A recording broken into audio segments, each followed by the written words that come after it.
Hey kids! Ako si McCoy at ito naman si Belle, ang ating nutrition expert. Nandito kami para turuan kayo kung paano maging healthy. Ang health goal for this episode, to learn about Glow Foods.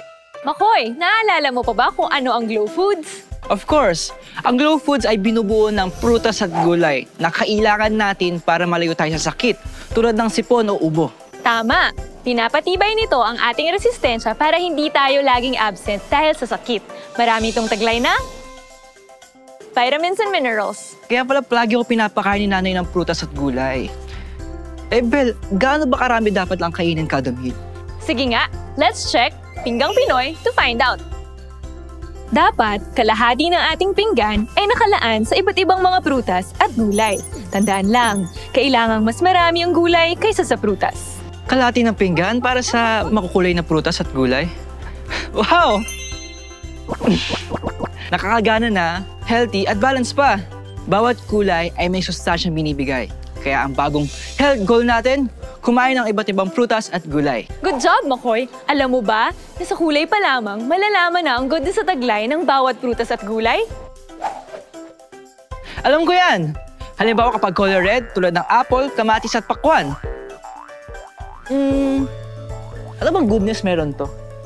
Red is good for the heart. Pinapalakas ito ang ating puso.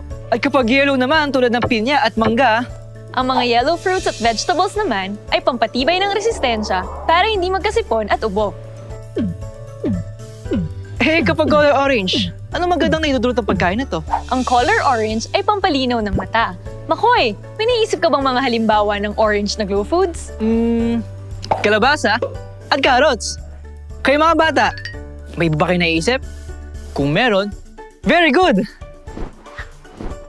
Belle, ano namang goodness ng dark green leafy vegetables? Tulad ng malunggay, pechay at kangkong. Ang dark green leafy vegetables ay dapat kainin para lagi kang alerto.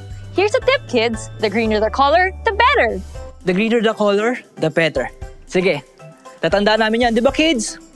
Last na, ano naman ang bibigay sa atin ng colors blue and purple? Ang mga kulay na blue at purple ay nakakatulong para hindi madaling mahawa sa sakit. Oh, iwasan natin magkahawa ng sakit sa klase. Dapat kumain ng talong, ubas, talbos ng kamote at iba pa. Grabe no! Ang dami nagagawa ng Glow Foods! Sa dami ng kulay at sustansya, makabuo ka ng rainbow! Kids, for this week, ikwento kay nanay ang kahalagaan ng Glow Foods. See you next episode. Bye-bye!